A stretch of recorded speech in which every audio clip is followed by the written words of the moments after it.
আজকে থাম্বনেল দেখে তোমরা বুঝতে পেরে গেছো আমি কি নিয়ে কথা বলবো। হ্যাঁ, মনসা মন্দির নিয়ে। কেন মনসা মন্দির বন্ধ করে গেল, মানে কেন মনসা মন্দির বন্ধ হয়ে গেল, কারা বন্ধ করে দিল, কি হয়েছিল মনসা মন্দিরে, কেন মা পুজো করছেন না, কেন মা সামান দিচ্ছেন না। প্রচুর প্রশ্ন, প্রচুর প্রশ্ন, প্রচুর প্রশ্ন, আর কিছু মৃত্যে চলো না। সবটা আজকে আমি মন্দির নিয়ে সবটা কথা সত্যি, মানে মানে যেটা হয়েছে সেটা বলবো। কারা মন্দির বন্ধ করে দিল, আর কেন মন্দিরে কি হয়েছিল যে মন্দিরটা বন্ধ করে দিল মা পুজো করা। তো আমার হোয়াটসঅ্যাপে, তারপর মেসেঞ্জারে, ফেসবুকে প্রচুর এরকম কমেন্ট আসছে, বা আমার এই ভিডিওতেও প্রচুর কমেন্ট আসছে। তো তার আগে বলি বন্ধুরা, তোমরা সবাই কেমন আছো? আশা করি তোমরা সবাই খুব ভালো আছো, আমিও ভীষণ ভালো আছি। সামনে পুজো চলে এলো, পুজো তো ব্যাস চলেই এলো। তো পুজোতে তোমরা ভীষণ আনন্দ করবে আশা করি। তো আমিও করব ঘরে বসে। তো আমি আসল কথায় আসি। তো আমার ফেসবুক, যেহেতু আমার ফেসবুক পেজটা আমার ডেসক্রিপশনে দেওয়া আছে। অনেকেই ফেসবুকে চলে গেছে, কি তখন আমার নাম্বারটা দেওয়া ছিল আমি জানতাম না। তো একজন দিদি দিল্লি থেকেই মনে হয়, উনি আমার নাম্বারটা নিয়ে আমাকে হোয়াটসঅ্যাপে কল করে, হোয়াটসঅ্যাপে মেসেজ করে। তারপর ওখান থেকে আমি জানতে পারি যে আমার নাম্বারটা আমি ভুলেই গেছিলাম। তো আমি ঝিলিককে জিজ্ঞাসা করি, ঝিলিক বলে হ্যাঁ তোমার নাম্বারটা রয়েছে। সঙ্গে সঙ্গে আমি নাম্বারটাকে হাইড করে দিই। তো সেখান থেকে সেই দিদি অনেক দিন ধরেই আমার সাথে যোগাযোগ করে। তো আমি দিদির উদ্দেশ্যেও ভিডিওটা করছি। আজকেও আমার সাথে কথা হয়েছে, অনেকগুলোই কমেন্ট করেছে। তো ওনার মায়ের কাছে মানত করে দুটো বেবি হয়েছে, টুইন বেবি। তো উনি মায়ের কাছে পুজো দিতে চাইছে। তো সেখান থেকে দিদি শুধু রিকোয়েস্ট করছে আমাকে একটা ব্যবস্থা করে দিতে।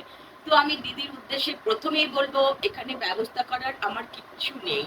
আপনি পুরো ভিডিওটা দেখুন, তাহলেই বুঝতে পারবেন কেন ওখানে পুজো নেওয়া হচ্ছে না, কেন মানে সামান দেওয়া হচ্ছে না, কেনই বা বন্ধ হয়ে গেল, কেনই বা এই প্রবলেমগুলো হলো।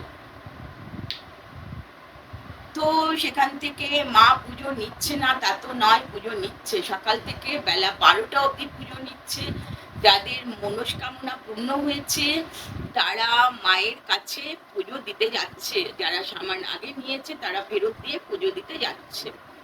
12টার মধ্যে মন্দির বন্ধ হয়ে যাচ্ছে। যাদের পুজো দেওয়ার ইচ্ছা আছে আবার বিকেলবেলা 5টা থেকে পুজো নেওয়া হয়, মন্দির খোলে আর কি।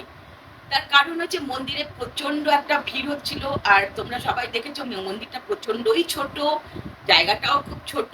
আর এতটাই ভিড় হচ্ছিল সেখানে মানুষ জায়গা দেওয়ার মতন পরিস্থিতি নেই। এখানে ভক্তদের মধ্যে ভক্তদের একটা প্রবলেম তৈরি হয়ে গেছে। ভিড়, টোকেন আছে, ভিড়, ওখানে নাম লেখা হয়। ভক্তদের মধ্যে ভক্তদের একটা প্রবলেম তৈরি হয়ে গেছে। তৈরি হওয়াতে মা একদম ডিসিশন নিয়েছে আর সামান দেবে না। তোমরা ঘরে বসে মানত করো মাকে, ঘরে বসে মাকে মানত করে তোমাদের মানত পূর্ণ হলে তোমরা পুজো দিতে আসো, ঠিক আছে? তো আরো অনেকে কমেন্ট করছো মা ডাক শুনছে না। দেখো, মা কেন তোমার ডাক শুনছে না সেই প্রশ্নের উত্তর তো আমি দিতে পারবো না। আমাকে এই কমেন্ট বারবার করলে বা হোয়াটসঅ্যাপ আর লাইভে এসেও জিজ্ঞাসা করছো, আমার কাছে তো এই উত্তর নেই যে মা কেন তোমার ডাক শুনছে না। তুমি মাকে অন্তর থেকে ডাকো, সবার যখন শুনছে তোমারও শুনবে। বাংলাদেশ থেকে এক দিদি আমাকে প্রশ্ন করেছো যে মায়ের সাথে দেখা করবে, একটু ব্যবস্থা করে দেওয়ার জন্য। আমি তোমায় বলেছিলাম হ্যাঁ তুমি আসো, আমি ব্যবস্থা করে দেব। সেই ব্যবস্থাটাই করে দিতে পারবো যাতে তুমি পুজোটা দিতে পারো, সামানের জন্য নয়। তো দিল্লি থেকে যে দিদি আমাকে কমেন্ট করো, মেসেজ করো প্রচন্ড পরিমাণে, সেই দিদিকে বলবো দেখো তোমার স্বামী অসুস্থ, তুমি অসুস্থ মানুষ নিয়ে এখন এসো না। তুমি তো শুধু পুজো দিতে আসছো না, তুমি সামান নেওয়ার জন্য আসতে চাইছো, সেটা ওখানে এখন হবে না। তার কারণ হচ্ছে মা সামান দিচ্ছে না, সেই কারণটা একদম আলাদা। মায়ের গুরুমা আছে, মা গুরুমার কথায় চলেন। মাকে গুরুমা যেরকম ভাবে আদেশ করে মা সেরকম ভাবে কাজ করে। তো গুরুমার আদেশ আছে, এখন সামান মা দেবে না। যখন মা সামান দেবে আমি অবশ্যই ভিডিওতে বলে দেব। তো অনেকের ধারণা হচ্ছে মা অনেক টাকা পয়সা নেয় বলে লোকজন ঝামেলা করে মন্দির বন্ধ করে দেওয়া হয়েছে। একদম না, একদম বাজে কথা। ওখানে মা কোনো টাকা পয়সাই চায় না। যে এত টাকা লাগবে অত টাকা লাগবে এরকম কোনো ব্যাপার নেই। তুমি যদি কোনো বড় কাজ করো তোমাকে তো সামান্য মূল্য দিতেই হবে, তাই না? জিনিসগুলো তো আর মা ঘর থেকে দেবে না। অনেক জিনিস লাগে, সেগুলো তো আর মা ঘর থেকে দেবে না, সেগুলো তো তোমাকে পয়সা দিয়ে কিনতে হবে, তাই না? তার জন্য মা তোমার থেকে ৫,০০০ ১০,০০০ টাকা কখনোই কোনো কাজের জন্য কোনো দিন কারোর থেকেই চায় না। এগুলো একদমই মিথ্যে কথা, যারা বলছে যারা রটাচ্ছে একদম মিথ্যে কথা। মা কোনোটা, যারা এই ভুলভাল কমেন্ট গুলো করছো তাদের জন্য আমি আরো বিশেষ করে এগুলো বলছি। তো ওখানে দেওয়া হয় ফুল আর জল। ফুল জল নেওয়ার জন্য যার যা ইচ্ছে দক্ষিণা দেয়, কেউ দেয় না। মা এরকমই একটা মানুষ, কারোর থেকে মুখ ফুটে কিছু চাইতে কখনো পারবেও না, পারবেও না। মা যে এই কথাটা বলবে আমি মন্দির করব, মন্দিরটা একটু ঠিক করব, তোমরা আমাকে সাহায্য করো, মা সেটাও বলতে পারবে না। মাকে যে যেরকম দক্ষিণা দেয় মা সেরকম ভাবেই নেয়, সেটা দিয়েই মা বাৎসরিক উৎসব করে, বড় করে সুন্দর করে, তোমরা নিশ্চয়ই দেখেছো। তার থেকেও বড় কথা হয়েছে এত গয়নাগাটি পায়। দেখো তোমার যদি উপকার হয়, তোমার যদি এই যে দিদিভাইয়ের টুইন বেবি হয়েছে, তাহলে তার উপকার হয়েছে, সে যদি মাকে একটা গয়না দেয় সেখানে অপরাধ কোথায়? মাকে দিচ্ছে, মাকে প্রচুর শাড়ি দিচ্ছে, অপরাধ কোথায়? ভক্তরা দিচ্ছে মাকে। মনস্কামনা পূর্ণ হলে সে সোনাও দিতে পারে, টাকাও দিতে পারে, আবার শাড়িও দিতে পারে। মা তো বলে দেয়নি যে মনস্কামনা পূর্ণ হলে আমাকে সোনা দিতে হবে, এরকম কখনো বলেনি, কেউ এসে বলতে পারবে না। প্রচুর দূর দূরান্ত থেকে মানুষ আসে, বিদেশ থেকেও মানুষ এসছে, সেখানে কেউ বলতে পারবে না এই কথাগুলো। আর প্রত্যেকেই আসে মায়ের কাছে মনস্কামনা পূর্ণ হয়, পুজো দিতে আসে। যারা ঢাক ঢোল বাজিয়ে আসে তাদের বাচ্চা হয়, যাদের তারা আসে, গোপাল দেয়, কেউ লক্ষ্মী দেয়, যার যেরম বাচ্চা হয়। তো ওখানে এরম কোনো ব্যাপার নেই যে প্রচুর টাকা পয়সা উনি নিত বলে ওনার এখন লোক কমে গেছে, তার জন্য উনি মন্দিরটা বন্ধ করে দিয়েছে। একদম না, একদম না। মার কখনোই কোনো চাহিদা ছিল না, আর মন্দির কেউ বন্ধ করে দেয়নি। এটা কলকাতা, এটা কলকাতা, কেউ ঝামেলা করে মন্দির বন্ধ করে দেবে এখানে অতটা চলবে না, ঠিক আছে? তার থেকে বড় কথা হয়েছে মা কারোর থেকে কোনো কিছু কখনো চায় না, খুবই নিষ্ঠা করে পুজো করেন উনি।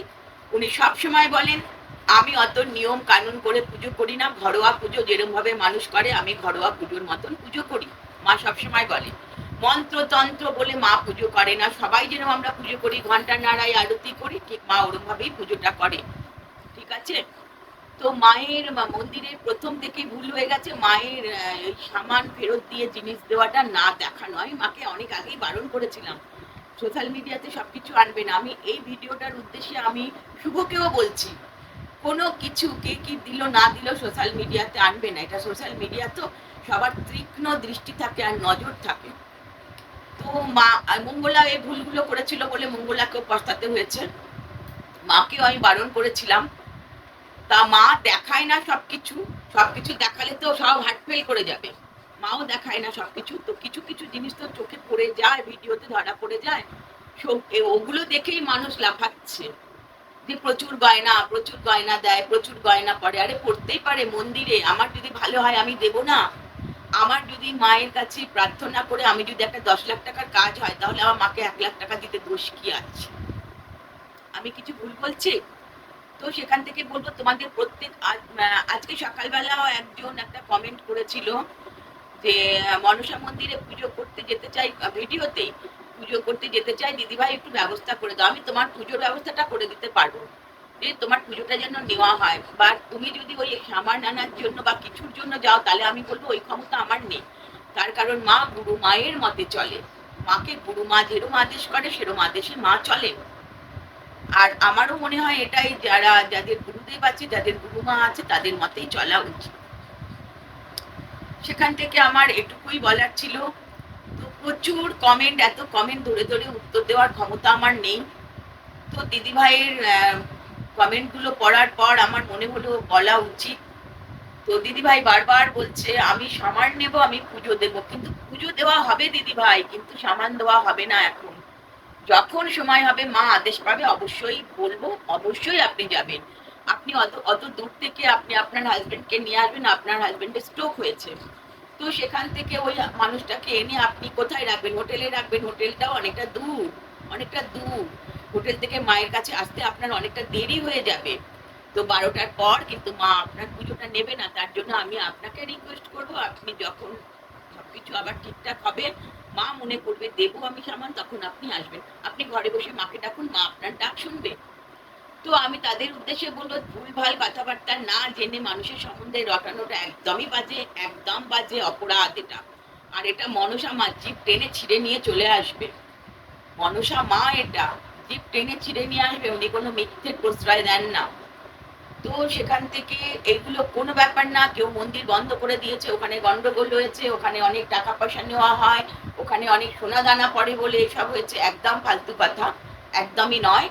মা প্রথম কথা প্রচন্ড অসুস্থ ছিল, দ্বিতীয় কথা হয়েছে ওখানে ভক্তরা মিলেই গন্ডগোল করে, যেরকম আমরা পাবলিক, আমার লাইন আগে, তোমার লাইন আগে, আমি আগে ছিলাম, আমি আগে যাব, ওরকম একটা প্রবলেম হয়েছে। মা এগুলোর জন্য এসব বন্ধ করেনি, মা গুরু মায়ের আদেশে এটা বন্ধ করে দিয়েছে। তো আমার সাথে সকালবেলাও মন্দিরে কথা হয়েছে, সবকিছু জিজ্ঞাসা করে জেনেই আমি এই ভিডিওটা করছি। তো আশা করি তোমাদের ভিডিওটা একটু হলেও হেল্প হবে। আর যদি তোমাদের মনে হয় তারপরেও তোমরা আসবে ঢ্যাং ঢ্যাং ঢ্যাং ঢ্যাং করে, তাহলে আবার ঢ্যাং ঢ্যাং ঢ্যাং ঢ্যাং করে বাড়ি চলে যাবে। তার কারণ হচ্ছে মা 12টায় মন্দির বন্ধ করে দিচ্ছে। হ্যাঁ, যারা আমাকে বলেছো, যে 3জনকে আমি বলেছি, কথা দিয়েছি আমি ব্যবস্থা করে দেবো, সেই 3জনকে আমি ব্যবস্থা করে দেবো মন্দিরে পুজো করার, তবে সামান দেওয়ার নয়, একদমই নয়। আমি কোনো স্পেশাল মানুষ নই যে আমার কথা শুনে মা সবকিছু অমান্য করে ওটা দিয়ে দেবে, ওটা কখনোই হতে পারে না, কখনোই না। আর আমি ওটা আশাও করবো না। তো আমার ভিডিওটা এইটুকুই ছিল, যদি তোমাদের ভালো লাগে, এতটুকু হেল্প হয়, তাহলে চ্যানেলটা সাবস্ক্রাইব করো, আর একটা লাইক করো, কমেন্ট করো, তোমাদের মতামত অবশ্যই জানিও। তো কারুর গুজবে কান দিও না, ওখানে কোনো কিচ্ছু হয়নি, ওখানে কোনো ঝামেলা নেই, কোনো প্রবলেম নেই। তো ভালো থেকো, সুস্থ থেকো, পরিবারের খেয়াল রেখো। টাটা। আবার একটা নতুন ভিডিওতে তোমাদের সাথে কাল আবার দেখা হবে। তো আমি তো এখন বলেছি নতুন নতুন করে আমি রোজই ভিডিও আনবো ছোট ছোট করে।